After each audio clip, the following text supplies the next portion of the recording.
सुंदरबन जंगल का एक पेड़ में टुनटुनी चिड़िया अपने बेटी पिंकी चिड़िया के साथ रहती थी। टुनटुनी दूसरों के जमीन पर मजदूरी करके अपना घर चलाती थी और पिंकी को पढ़ाती थी।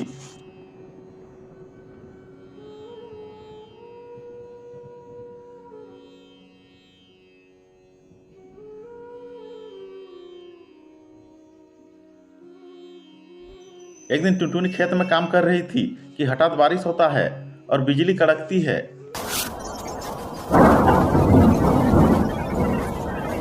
जिससे टुनटुनी की मौत हो जाती है। पिंकी के ऊपर दुख का पहाड़ टूट पड़ता है। वो अब बिल्कुल अकेला हो जाती है। जैसे तैसे खुद को संभालकर कुछ दिन बाद पिंकी स्कूल जाती है। स्कूल टीचर बोलती है, पिंकी तुम 2 महीने से क्लास फीस नहीं दिया है, पेमेंट कर दो नहीं तो स्कूल से नाम काट देंगे। मैडम, मेरा कोई नहीं है, मेरी माँ मर गई है, मैं अभी स्कूल का फीस नहीं दे सकती, प्लीज मुझे स्कूल से मत निकालिए। स्कूल का भी कुछ नियम कानून है, स्कूल का फीस भरो नहीं तो स्कूल मत आओ। पिंकी रोते रोते अपने घर चली जाती है।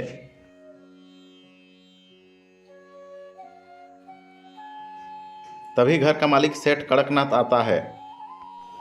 ए लड़की, 2 महीने से घर भाड़ा नहीं दिया है, घर भाड़ा दे दो नहीं तो घर खाली करो। सेठ जी, आपको तो मालूम है कुछ ही दिन हुआ है मेरी माँ मर गई है, मैं अभी भाड़ा नहीं दे सकती, मैं कमाऊंगी तो सब एक ही बार में दे दूंगी। नहीं, तुम निकल जाओ मेरा घर से, मैं कोई धर्मशाला खोल के नहीं बैठा हूँ यहाँ। बोल के सेठ कड़कनाथ पिंकी को घर से निकाल देता है। घर से निकाला जाने के बाद पिंकी 2 दिन से भूखा प्यासा एक पेड़ के नीचे बैठा रहा। मैं 2 दिन से कुछ नहीं खाया, खाना के तलाश में जाती हूँ। और पिंकी खाना के तलाश में निकल जाती है।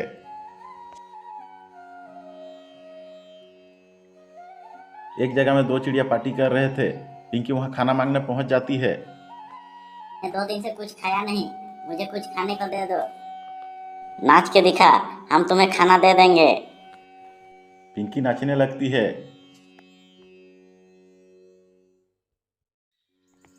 एक चिड़िया पिंकी को धक्का दे देता है। तुझे तो नाचने भी नहीं आता, जा भाग यहाँ से। पिंकी रोते हुए वहां से चली जाती है। पिंकी भूखा प्यासा चलते चलते एक पेड़ के नीचे बैठकर रो रही थी। तभी उसी रास्ते से उसकी चाचा जा रहे थे। वो पिंकी को देख के आते हैं। अरे पिंकी बेटा, तुम यहाँ? मैं काम के सिलसिले से शहर चला गया था, मुझे मालूम नहीं था कि तेरी माँ का देहांत हो गया है। चलो बेटा, तुम अब मेरा घर में मेरा साथ रहोगे। पिंकी अपने चाचा के साथ अपने चाचा के घर चली जाती है।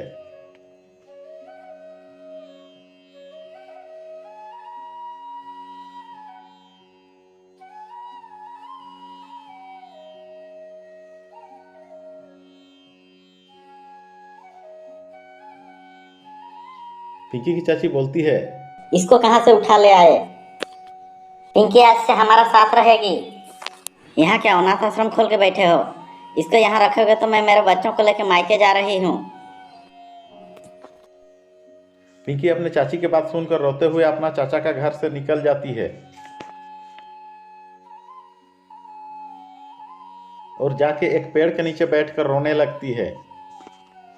तभी उस रास्ते से खुशी परी जा रही थी। वो पिंकी को रोता हुआ देखकर आके बोलती है, क्या हुआ बेटी, क्यों रो रही है? तुम्हारा घर कहाँ है, बताओ, मैं पहुँचा दूंगी। मेरा कोई घर नहीं है, मेरा माता पिता मर चुके हैं, मैं 2 दिन से खाया नहीं हूँ, मुझे कोई खाना नहीं देता, सब मजाक उड़ाते हैं।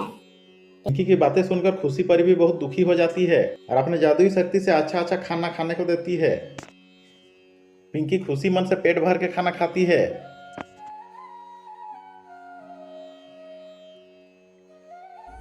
खाना खाने के बाद खुशी परी एक कमल का फूल देख के बोलती है, इसे लेके खाली जगह देख के रख देना, तुम्हारा सारी समस्या खत्म हो जाएगा। पिंकी खुशी परी को धन्यवाद देके कमल का फूल लेके चली जाती है और एक खाली जगह देखकर कमल का फूल को रख देती है। देखते ही देखते कमल का फूल कमल का घर में बदल जाता है।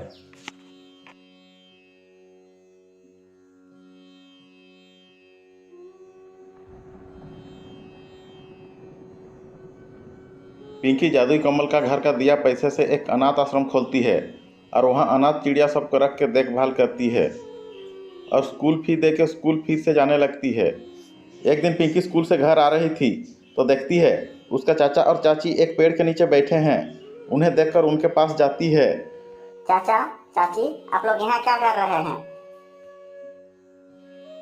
क्या बोले बेटी, मेरा कपड़ा का दुकान में आग लग गया, कर्जा लिया था, घर बेच के कर्जा चुकाया हूँ, अभी रहने के लिए हमारे पास घर भी नहीं है। किसे आप अपना कहानी सुना रहे हैं इस भिखारिन को? चलिए चाचा, आप लोग मेरे साथ मेरा घर, हम लोग साथ में रहेंगे। पिंकी के चाचा चाची पिंकी के साथ उसकी घर चले जाते हैं। पिंकी की चाचा चाची पिंकी का जादुई कमल फूल का घर देखकर आश्चर्य हो जाते हैं। बेटी, तुम्हारे दुख के समय हम लोग साथ नहीं दिया, मगर तुम हमारे दुख के समय सहारा दे रही है। बेटी, मैं तो माफ़ी के काबिल नहीं हूँ, मगर हो सके तो माफ़ कर देना। चाची, दुख के समय अपना ही तो काम आते हैं, आप लोग तो मेरे अपने हैं।